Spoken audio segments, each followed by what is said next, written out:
उस लड़के के अंदर से। उठ जाओ भाई, उठ जाओ प्लीज, हम भीख मांग रहे भाई, उठ जाओ, निकल जाओ, इस के नीचे से निकल जाओ। और जो वो घुसा हुआ है मेलोडी की निकल जाओ उसके बाहर से, बहन के। मैं यहाँ जस्टिफाई नहीं कर रही हूँ, सिर्फ ये कह रही हूँ कि क्या अगर गाली गलौज का इस्तेमाल हुआ तो क्या इस लड़की को जेल में होना चाहिए चूंकि उसने प्रधानमंत्री के लिए अपशब्दों का इस्तेमाल किया।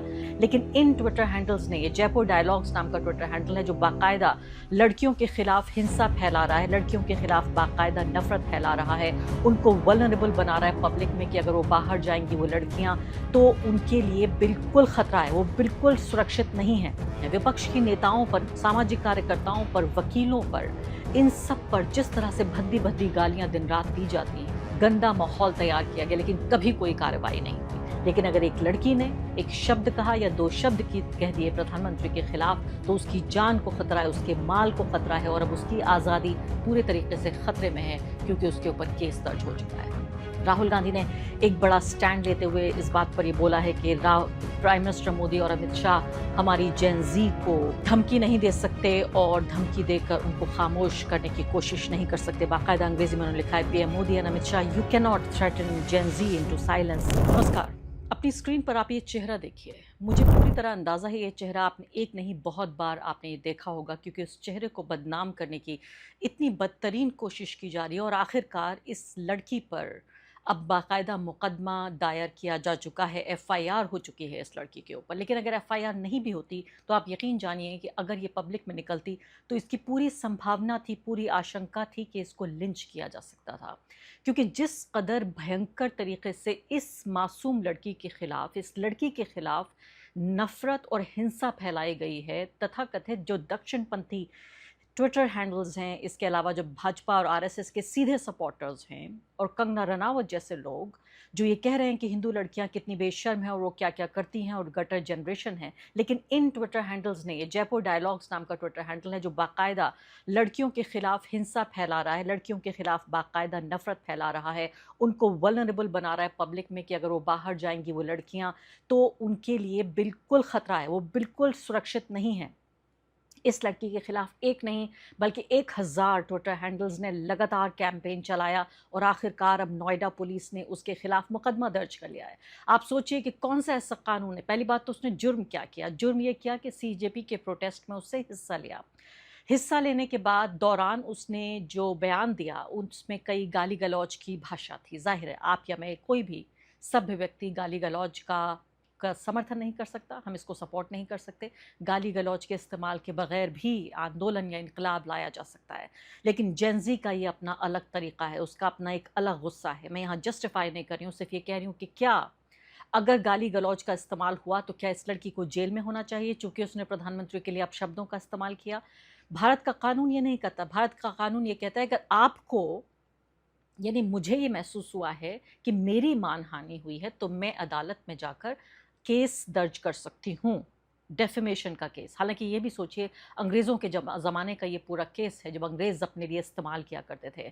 अंग्रेज़ छोड़ गए, चले गए, ये इस तरह की कानून छोड़ गए जिसको बीएनएस के तहत और ज़्यादा हमारे सामने और ज़्यादा फोर्सफुल और ज़ोरदार बनाने की कोशिश है। तो इतना तो नहीं हुआ, प्रधानमंत्री ने या उनके कार्यालय ने किसी ने मुकदमा दर्ज नहीं किया, उल्टा नोएडा की पुलिस मुकदमा दर्ज कर रही है।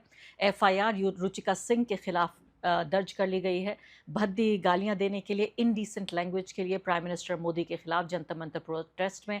और नोएडा एक्सप्रेसवे पुलिस स्टेशन जो उत्तर प्रदेश में आता है, इस लड़की के खिलाफ चूंकि उसने तथाकथित ऑब्जेक्शनेबल रिमार्क दिया था प्राइम मिनिस्टर के लिए।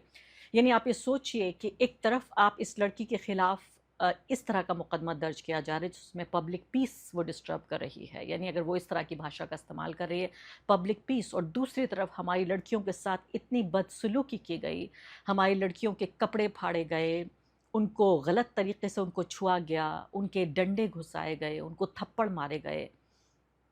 एक भी पुलिस वाले के खिलाफ अभी कोई ऐसा एक्शन नहीं हुआ कि उसको सस्पेंड किया गया या उसको सज़ा दी गई। आप मुझे ये बताइए, आखिर कौन सी ऐसी विपक्ष की नेता है, कौन सी ऐसी सामाजिक कार्यकर्ता है, मेरे जैसे पत्रकार पिछले 12 सालों से जिस कदर गालियों का सामना मुझे करना पड़ा है, जिस स्तर की गालियों का सामना करना पड़ा है, न सिर्फ कि वो शब्दों में लिखी गालियाँ, न मुंह से बोली गालियाँ, बल्कि बाकायदा वीडियो फिल्म बनाकर, वीडियो में रिकॉर्ड करके मुझे भेजा जाता है कि मेरे साथ क्या क्या घिनौनी हरकतें करने का कार्यक्रम बना रहे हैं ये लोग, कि चुप हो जाओ वरना ये कर देंगे, चुप हो जाओ, सरकार की आलोचना करना बंद करो, इनके बारे में बोलना बंद करो। कभी किसी ने कोई कदम उठाया? कोई एक आदमी तो दूर की बात है, कोई चिड़िया, कोई कौवा भी जेल गया आज तक? तो इन गालियों पर कोई एतराज नहीं है। विपक्ष की नेताओं पर, सामाजिक कार्यकर्ताओं पर, वकीलों पर, इन सब पर जिस तरह से भद्दी भद्दी गालियां दिन रात दी जाती हैं, हमारी वो एक्टर एक्ट्रेसेस पर जो कि सुनहरे पर्दे पर देखी गई, और अगर उन्होंने एक शब्द कहा तो उनके लिए इस कदर घिनौना गंदा माहौल तैयार किया गया, लेकिन कभी कोई कार्रवाई नहीं हुई। लेकिन अगर एक लड़की ने एक शब्द कहा या दो शब्द की कह दिए प्रधानमंत्री के खिलाफ, तो उसकी जान को खतरा है, उसके माल को खतरा है, और अब उसकी आज़ादी पूरे तरीके से खतरे में है, क्योंकि उसके ऊपर केस दर्ज हो चुका है। तो हमारी लड़कियों की जो इज्जत है वो इज्जत नहीं है। लेकिन यहाँ पर जो इज्जत है, जो प्रधानमंत्री हैं, और प्रधानमंत्री खुद ये नहीं कह रहे हैं कि वो डेफेमेशन फाइल कर रहे हैं, पुलिस खुद तत्पर होके, खुद ईगर होके अपने आप मुकदमा दर्ज कर रही है। तो स्मृति सिंह नाम की रेजिडेंट हैं गाजियाबाद की, जो ये कह रही हैं कि उन्होंने ये रजिस्टर कराया है रुचिका सिंह के खिलाफ ये केस, और नोएडा के सेक्टर 168 में रहती हैं, और बीएनएस की धाराओं के तहत ये मुकदमा 2023 बीएनएस 2023 की धाराओं के तहत मुकदमा दर्ज किया गया है। साफ तौर पर ये उदाहरण बनाना चाहते हैं इस लड़की को। 20-25 साल की ये लड़की है और कोई छोटा मोटा काम करती है। उसने हिम्मत दिखाते हुए सीजेपी के प्रोटेस्ट में उसने हिस्सा लिया और अपनी मांगों को आगे रखा। उसकी भाषा शालीन हो सकती थी, साफ़ सुथरी भाषा हो सकती थी, लेकिन क्या इस भाषा के इस्तेमाल के लिए उसको जेल जाना चाहिए? नहीं। साफ तौर पे मैं कहूँगी नहीं, उसका इतना बड़ा अपराध नहीं है। अपराध यह है कि लोगों को बेरोज़गार रखा जाए, अपराध यह है कि नीट के पर्चे लीक किए जाएं, अपराध यह है कि लोगों की ज़िंदगी के साथ खिलवाड़ किया जाए, अपराध यह है कि प्रोटेस्ट में उस सब के बाद जब प्रदर्शन करने पहुँचें आप, तो आपके साथ बदसलूकी हो। पैलेट गन्स का और बाकायदा एक्चुअल गन्स का इस्तेमाल, बिहार में AK-47 का इस्तेमाल किया गया। अभी भी मुझे मालूम नहीं है किसी पुलिस वाले ने कोई माफ़ी मांगी, किसी पुलिस वाले को अरेस्ट किया गया, उसके खिलाफ कोई मुकदमा हुआ, कोई जेल गया, कोई सस्पेंड हुआ, नौकरी से बर्खास्त हुआ। मुझे दुरुस्त कीजिए अगर मेरी जानकारी गलत है। राहुल गांधी ने एक बड़ा स्टैंड लेते हुए इस बात पर ये बोला है कि प्राइम मिनिस्टर मोदी और अमित शाह हमारी जेन ज़ी को धमकी नहीं दे सकते और धमकी देकर उनको खामोश करने की कोशिश नहीं कर सकते। बाकायदा अंग्रेजी में उन्होंने लिखा है, PM Modi and Amit Shah, you can not threaten Gen Z into silence. आपने पहले उनकी हड्डियां तोड़ी और उसके बाद अब उनके खिलाफ FIR आप फाइल कर रहे हैं और उनके अकाउंट सस्पेंड कर रहे हैं। पूरे दरबारी मीडिया में, पूरे ग़ुलाम मीडिया में इस वक्त इन 2-4 लड़कियां, आप सोचिए कि कितने हज़ारों लाखों छात्रों ने इसमें प्रोटेस्ट किया। इसमें अगर 2-4 ऐसी लड़कियां थीं या लड़के थे जिन्होंने गाली गलौज का भाषा का इस्तेमाल किया, जो उन्हें नहीं करना चाहिए था, सिर्फ उनके खिलाफ पूरी मुहिम चलाकर इस पूरे प्रोटेस्ट को बदनाम करने की कोशिश हो रही है। वही लोग हैं जो 24 घंटे नहीं, 48 घंटे नहीं, 72 घंटे नहीं, इनके लब सिल गए थे जब इतना ज़्यादा वायलेंस हुआ हमारे छात्रों के खिलाफ पुलिस के हाथों। तब इनके मुंह से एक शब्द नहीं निकला। लेकिन अब नई टूल किट आ गई है। वो टूल किट ये है कि आप इन लड़कियों को बदनाम करेंगे कि देखिए ये इनको, इनके खिलाफ मुकदमे दर्ज होने चाहिए। बाकायदा एक तो दरबारी मीडिया जो हमारे सरकारी चैनल पर चलता है, उनके एंकर कह रहे थे कि किसी भी सज़ा से ज़्यादा बदतरीन सज़ा है इन लोगों के लिए कि इनके अकाउंट सस्पेंड कर दिए जाएं। सबसे बड़ा दुख इनको तब होगा जब इनके अकाउंट सस्पेंड कर दिए जाएं। किस तरह के सडिस्टिक प्लेजर लेने वाले, यानी किसी की तकलीफ़ में खुश होने वाले ये लोग हैं, किस बदतरीन चरित्र के ये लोग हैं। सोचिए आप, ये इनकी उम्र वो है कि इनके खुद के बहन भाई नहीं बल्कि इनके बच्चों की वो उम्र होगी जिनके लिए ये हिंसा भड़काने की कोशिश करें। जैसे मैंने कहा कि अगर पुलिस केस दर्ज भी नहीं होता तब भी ज़रूर इनकी जान को ख़तरा था, इनकी सुरक्षा को ख़तरा था। कई ऐसे केसेस हमारे सामने आ चुके हैं जिसमें कनॉट प्लेस से लेकर और उत्तर प्रदेश के कई जगहों पर इन लोगों के ऊपर हमला किया गया जो सीजेपी के प्रोटेस्टर्स थे, जिनके चेहरे मशहूर हो गए।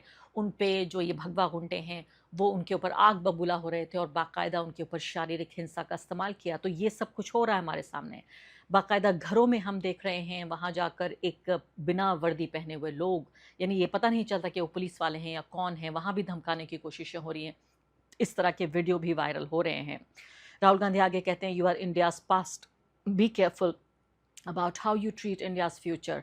आप भारत का इतिहास हैं, आप इस मामले में आपको सावधानी बरतने की ज़रूरत है कि आप भारत का भविष्य कैसे बनेंगे। और आप ये सोचिए, नरेंद्र मोदी, अभी कुछ ही घंटे की पहले बात है, फ्रेंड्स नाम का जो गाना एक पुराने ज़माने का जेन एक्स का गाना हुआ करता था, उस गाने को निकाल कर और जेन ज़ी को लुभाने की कोशिश कर रहे थे कि कैसे वो उन लोगों से मुलाकात कर रहे हैं, कैसे उनको बताने की कोशिश कर रहे थे कि उनकी उम्र जो भी हो लेकिन उनके दोस्त हैं, उस पर फ्रेंड्स लिखा हुआ था। और सेल्फी मोड में आधी रात को नरेंद्र मोदी जी का आजकल वीडियो अक्सर आया करता है। कल रात को भी उनका एक वीडियो आया था कि सख्त कानून हमने नीट पे बनाया है, हम इस मामले में बिल्कुल गंभीर हैं। चलिए हम भी देखते हैं आप कि कितना आप वॉक द टॉक करेंगे, जो बात आप कहते हैं उस पर कितना अमल लाएंगे, हम ये देखेंगे। लेकिन ये ज़रूर, ये धमकी, ये पूरा डर का जो साम्राज्य है समाप्त होना चाहिए। और नरेंद्र मोदी को इसके बाद भी उनको ज़रा अक्ल नहीं आई है, उनके सलाहकारों को अक्ल नहीं आई है कि ये बताएं कि जेन ज़ी अलग तरह की जनरेशन है। आप अभी तक जेन ज़ी को संभाल रहे थे, जेन ज़ी के बाद अब जेन अल्फ़ा आ गया है। छोटे छोटे बच्चे, अभी तक बिहार से खबर आई, राजस्थान से खबर आई, उत्तर प्रदेश से खबर आई, अब महाराष्ट्र से खबर आ रही है, और भी कई इलाकों में जिसकी वीडियोस नहीं आ पा रहे हैं उनमें खबर आई है कि स्कूली बच्चे स्कूल में बुनियादी सुविधाओं के अभाव में नारेबाजी कर रहे हैं, प्रदर्शन कर रहे हैं, आंदोलन कर रहे हैं, मांग अपनी उठा रहे हैं, कह रहे हैं कि स्कूल तब तक चलने नहीं दिया जाएगा, तब तक टीचर नहीं आएंगे, बिजली नहीं होगी, पंखा नहीं होगा। हमारे पास लड़कियां कह रही हैं जब तक हमारे पास साफ़ टॉयलेट का इंतज़ाम नहीं होगा। सोचिए आप किस ज़माने में जी रहे हैं, ये कैसा विश्व गुरु है जहाँ पर लड़कियों के इस्तेमाल करने के लिए साफ़ टॉयलेट नहीं है, शौचालय नहीं है। वो चांद पर जाने की बात नहीं कर रही हैं, मार्स पर जाने की बात नहीं कर रही हैं, वो ये नहीं कह रही हैं कि उनको जो पॉलिटिकल दिल्ली है अपना, वहाँ पर लटियंस दिल्ली में उनको कोई प्लॉट दिला दिया जाए। वो कह रही हैं छोटी छोटी बातें कि एक पंखा लगा दीजिए, कुर्सी साबित होनी चाहिए, एक मास्टर आ जाए पढ़ाने के लिए, एक साफ़ टॉयलेट दे दीजिए। तो बच्चे अपनी मांगों पर उतर आए हैं, बच्चे सड़क पर उतर आए हैं और बाकायदा प्रशासन को कदम उठाना पड़ रहा है। और इससे याद आया कि जेन ज़ी के जो प्रधानमंत्री बनते बनते बिल्कुल रह गए, वीडियो के आखिर में बताना चाहती हूँ, राघव चड्ढा। जी हाँ, जिस तरह से उन्होंने हमारे मिडिल क्लास का दिल तोड़ा, उन्हीं राघव चड्ढा का मैं जिक्र कर रही हूँ। वो ये कह रहे हैं कि रिस्क मेरा और रील तुम्हारी। बाकायदा पार्लियामेंट में खड़े होकर बोल रहे हैं आदरणीय सदस्य, और कह रहे हैं कि जो कानून बन रहा है उसके कानून ज़्यादा महत्वपूर्ण है बजाय इसके कि जो लोगों के मरे हुए पॉलिटिकल करियर्स हैं, ख़त्म हो चुके पॉलिटिकल करियर्स हैं, उनको रिवाइव करने की कोशिश कर रहे हैं।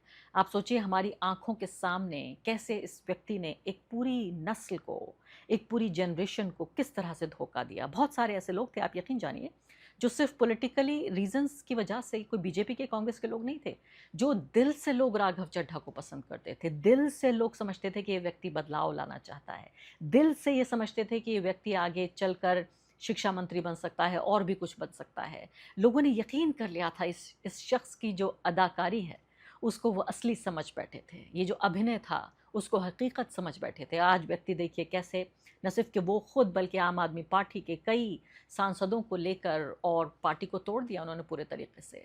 तो वही बात जो कहा जाता है कि सब मिले हुए हैं, सब बिके हुए हैं। अक्सर मैं इस बात और इस वाक्य का विरोध करती हूँ कि ऐसा शायद नहीं कहना चाहिए, लेकिन राघव चड्ढा जैसे लोगों को देखकर तो यही लगता है वाकई कि सब मिले हैं और सब बिके हुए हैं पूरे तरीके से। आप ये देखिए दूसरी तस्वीर, पहले राघव चड्ढा को सुन लीजिए। अंत में मैं अपने वेल विशर्स को भी कुछ कहना चाहूंगा जो पिछले कुछ समय से मुझे कह रहे थे कि राघव आप नीट के इशू पर कब बोलोगे, आपको हम सुनना चाहते हैं। मैं बड़ी हम्बली कहना चाहता हूं सर, जब मैं ऑपोजिशन में बैठता था तब सवाल मेरा हथियार था, आज मैं ट्रेजरी बेंचेस पर बैठता हूं, आज सोल्यूशन मेरी जिम्मेदारी है।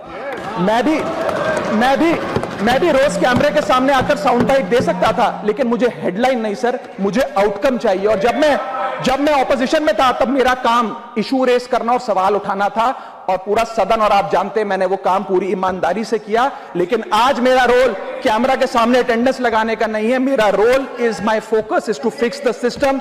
इसीलिए मैंने अपने आप से एक वादा किया, I made a promise to myself कि मैं इस मुद्दे पर पार्लियामेंट में बोलूंगा, और उस दिन बोलूंगा जिस दिन हम प्रॉब्लम सॉल्व कर रहे होंगे, सोल्यूशन लेकर आएंगे, when the system is getting fixed. And today is that historic day when the system is getting fixed. और सर बिकॉज आज जो रिफॉर्म्स हम लेकर आए हैं, जो सरकार सदन में लेकर आई है, वो इतने जरूरी हैं क्योंकि इन रिफॉर्म से सिस्टम और मजबूत होगा, पेपर और सिक्योर होगा, एग्जाम फेयर होगा, मेरिट का सम्मान होगा, माफिया जेल में होगा, सरकार पहरेदार होगी, कार्रवाई दमदार होगी, स्टूडेंट्स की जीत होगी, माफिया की हार होगी। अब दूसरी तस्वीर देखिए आप, अमित शाह साहब के साथ संसद में हमारे कुछ पत्रकार महोदय, और इस तस्वीर के बिना ये वीडियो आप यकीन जानिए पूरा नहीं होगा। ये एक ऐसे व्यक्ति हैं, ऐसे मंत्री हैं जिसे कहते हैं आई ऑफ स्टॉर्म, यानी कि पूरे तूफानी जो तस्वीर अभी नज़र आ रही है उसके केंद्र में हमारे गृह मंत्री हैं।